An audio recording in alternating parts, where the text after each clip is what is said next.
আওয়ামী লীগ আবারও স্বমহিমায় ফিরে আসার ঘোষণা দিয়েছে। কি ঘটছে? কিসের ভিত্তিতে আওয়ামী লীগ ফিরে আসার ঘোষণা দিতে পেরেছে? আওয়ামী লীগের এই ঘোষণার নেপথ্যে দুইটা সমীকরণ কাজ করেছে। একটা হচ্ছে মির্জা ফখরুল ইসলাম আলমগীর, আর একটা হচ্ছে জামাত ইসলামী সমীকরণ। এর মানে এর নেপথ্যে ভারত আছে। এই যে আওয়ামী লীগ এক এক সময় এক একটা ঘোষণা দেয়, হঠাৎ করেই বলল যে তারা সমমহিমায় ফিরে আসবে, বাংলাদেশের অসমাপ্ত উন্নয়ন কাজ তারা করবে। এটা যে তারা জাস্ট মন চেয়েছে আর ঘোষণা দিয়ে দিয়েছে, বা 2 দিন পর পর একটা ঘোষণা দিয়ে দেয়, বিষয়টা এরকম মনে করার কোনো কারণ নেই। এটা গভীর আন্তর্জাতিক ষড়যন্ত্রের অংশ হিসাবে পরিকল্পিতভাবে ঠান্ডা মাথায় বলছে। হ্যাঁ, এটা কি ঘটছে আসলে, দিন শেষে তারা ফিরে আসতে পারবে কিনা সেদিকে আসবো, ইন কনক্লুশন সেটাই আলোচনা করব। কিন্তু আওয়ামী লীগের এই ঘোষণা তাৎপর্যপূর্ণ। এটা কথার কথা, মন চেয়েছে বলে দিয়েছে, মাথা ঠিক নেই, বিষয়টা আমি এভাবে দেখতে চাই না। এটা তাৎপর্যপূর্ণ। টাইম ম্যাগাজিন রিপোর্ট করছে যে আওয়ামী লীগের বা হাসিনার ফিরে আসা সম্ভব, অনেক কঠিন, বাট প্রায় অসম্ভব হলো সম্ভব, আসতে পারে। আবার যুক্তরাষ্ট্রে লবিস্ট নিয়োগ করছে। আবার মির্জা ফখরুল ইসলাম আলমগীর উল্টাপাল্টা কথা বলছে। মির্জা ফখরুলের উল্টাপাল্টা কথা সবচেয়ে তাৎপর্যপূর্ণ। মির্জা ফখরুলদের মাধ্যমেই তো ফিরিয়ে আনতে চায় আওয়ামী লীগকে ভারত। মির্জা ফখরুলকে ভারত এখানে ব্যবহার করছে, বা বিএনপিকে ব্যবহার করতে চাইছে, যে বিএনপি ক্ষমতায় থাকবে, বিএনপি দেশ চালাবে, কিন্তু তার বিনিময়ে ভারতের কিছু কথা বিএনপিকে মানতে হবে। তার মধ্যে একটা হচ্ছে আওয়ামী লীগকে নিষিদ্ধ করা যাবে না, আওয়ামী লীগকে ফিরিয়ে আনতে হবে, তাদের নির্বাচন করার সুযোগ দিতে হবে। নেপথ্যে এভাবে মির্জা ফখরুল ইসলাম আলমগীরের এই চিন্তা বা তার সাথে ভারতের সম্পর্কের বিষয়টা কাজ করছে।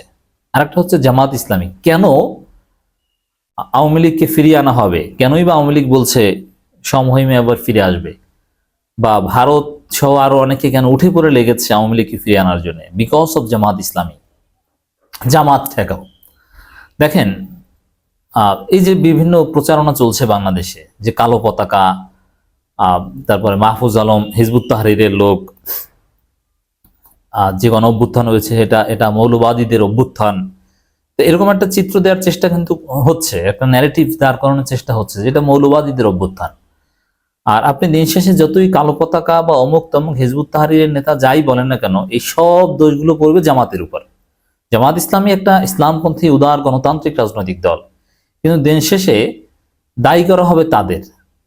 দিন শেষে জামাতের উত্থানকেই মূল সমস্যা হিসেবে চিহ্নিত করা হবে। এজন্য আমি বরাবরই বলি যে উগ্রবাদ, জঙ্গিবাদ, সাম্প্রদায়িকতা, এগুলোর বিরুদ্ধে সবচেয়ে কঠিন অবস্থান নিতে হবে জামাত ইসলামের। কারণ এগুলোর উত্থান যদি আসলে বাংলাদেশে হয় বা যতটুকু হয়েছে, তাতে সবচেয়ে বেশি ক্ষতিগ্রস্ত হবে জামাত ইসলামী। মানে ইন্টারন্যাশনাল থিঙ্ক ট্যাঙ্ক বা গবেষণার ফাইন্ডিংসটা এখন এভাবেই আসে যে বাংলাদেশে জামাত ইসলামী যত শক্তিশালী হবে, ইসলামপন্থীরা যত শক্তিশালী হবে, জামাত বা অন্যান্য ইসলামপন্থী রাজনৈতিক দলগুলো সাম্প্রদায়িক না হলেও বা উগ্রবাদী না হলেও, তাদের ছত্রছায়া বা তারা থাকলে স্বাভাবিকভাবে সেই কালো পতাকা বা অমুক তমুক এদের উত্থান ঘটবে।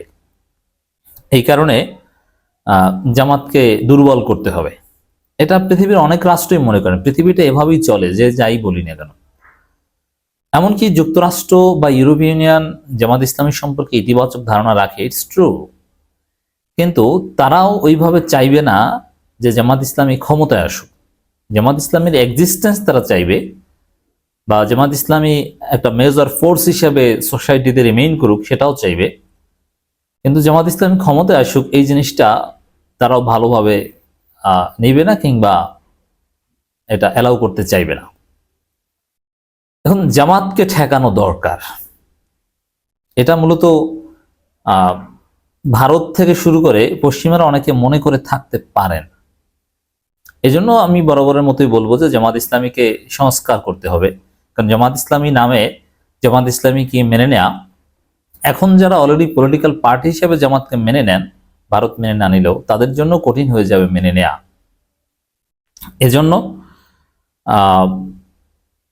এই জামাত সমীকরণ বা জামাত ফোবিয়া, এটা জামাতের উপর একটা জুলুম। গ্লোবাল সিস্টেমটাই তো অ্যান্টি জামাত, বা যেটা ইসলামপন্থী পলিটিক্সের সাথে যায় না। জামাত নিজেদের অনেক সংস্কার করেছে, একসময় ইসলামী রাষ্ট্র বলতে এখন ইসলামী রাষ্ট্র বলে না, তারা কল্যাণ রাষ্ট্র বলে। খেলাফত বলতে এখন খেলাফত বলে না সরাসরি পলিটিক্যালি। নির্বাচনী ম্যানিফেস্টোতে ইসলামী রাষ্ট্র ঘোষণা বা এরকম কিছু থাকে না।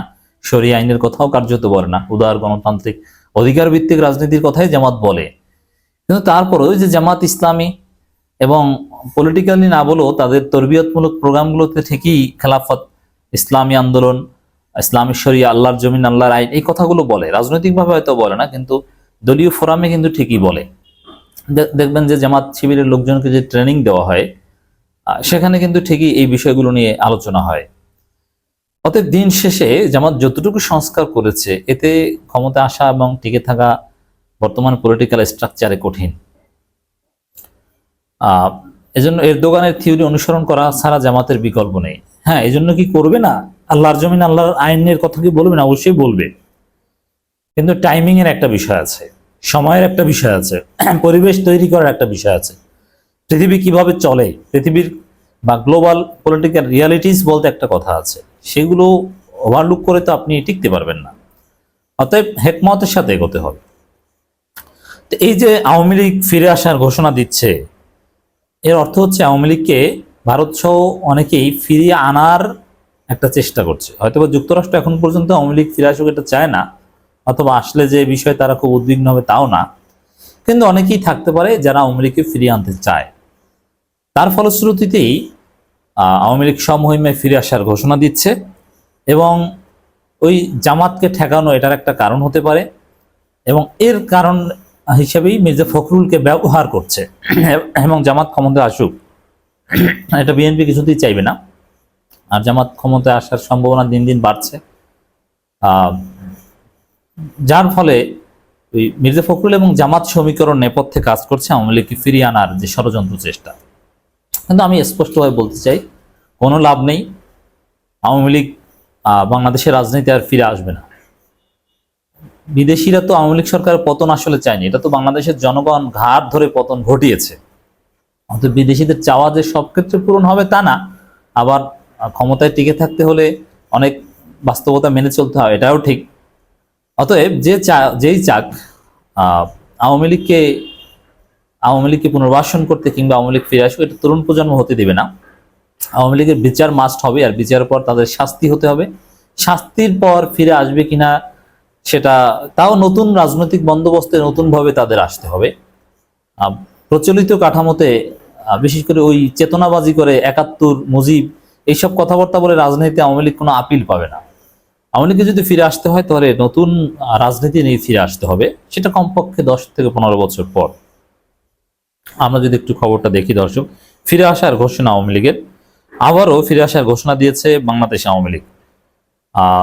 আওয়ামী লীগের ভেরিফাইড ফেসবুক পেজে এই ঘোষণাটা দেয় দলটি। ফেসবুক পেজে দেওয়া এক পোস্টে আওয়ামী লীগ জানায়, বাংলাদেশের সঙ্গে আওয়ামী লীগের সম্পর্ক অনেক গভীর, দেশের অসমাপ্ত উন্নয়নের কাজ এগিয়ে নিতে সমহিমায় ফিরে আসবে তারা। হ্যাঁ, এটা ঠিক যে বাংলাদেশটা তারা যেভাবে গড়ে তুলেছে সেভাবে বাংলাদেশের সাথে সম্পর্ক অনেকটা গভীর, কিন্তু সেই বাংলাদেশটা থাকবে না। নতুন যে সংবিধান হবে, নতুন যে রাজনৈতিক বন্দোবস্ত হবে, পলিটিক্যাল সেটেলমেন্ট হবে, সেখানে আওয়ামী লীগের ওইরকম রেলেভেন্স থাকবে না। আওয়ামী লীগকে নতুনভাবেই রাজনীতি করতে হবে। যে পোস্টে বলা হয়, আমাদের শিকড় অনেক গভীরে, এদেশের জন্মের সঙ্গে আওয়ামী লীগের সম্পর্ক, দেশের ঐতিহ্যবাহী দল আওয়ামী লীগ এর সমহিমায় ফিরে আসবে, দেশের অসমাপ্ত উন্নয়ন কাজ এগিয়ে নিয়ে যাবে। হ্যাঁ, দেখেন এই শিকড় অনেক গভীর, এটা তারা এভাবে তৈরি করেছে। আমাদের শিক্ষা ব্যবস্থা, রাজনৈতিক কাঠামো, চিন্তা দর্শন ওইভাবেই তৈরি করেছে, কিন্তু আমার মনে হয় না যে সেই শিকড় থাকবে। ডক্টর ইউনূস কিন্তু বলেছে যে তরুণ প্রজন্ম রিসেট বাটন পুশ করেছে।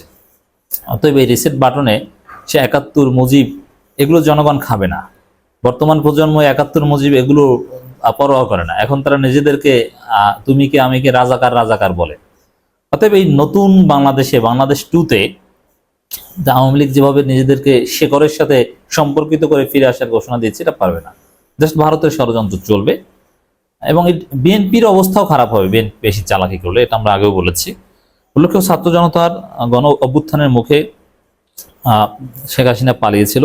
পালানোর পর এভাবে ফিরে আসা যায় না। ফিরে আসতে হলে হয় জীবন দিতে হয়, রক্ত দিতে হয়, প্রতিকূলতার মধ্যে টিকে থাকতে হয়, পালালে ফিরে আসা যায় না। যাই হোক দর্শক, এই জামাত সমীকরণটা আওয়ামী লীগকে ফিরিয়ে আনার ষড়যন্ত্রের পিছনে কাজ করছে। কিন্তু জামাতের জন্য অ্যাডভান্টেজ হচ্ছে যে তরুণ প্রজন্ম জামাতের সাথে আছে, অতএব এই তরুণ প্রজন্ম আওয়ামী লীগকে পিটিয়ে দেশ ছাড়া করতে জানে। অতএব ফিরে আসতে লাভ নেই, ফিরে আসতে তো পারবে না। অতএব ভারত থেকে শুরু করে আরো যারা জামাত ফোবিয়ায় ভুগছেন তাদের উচিত বাংলাদেশের বাস্তবতাটা মেনে নেয়া।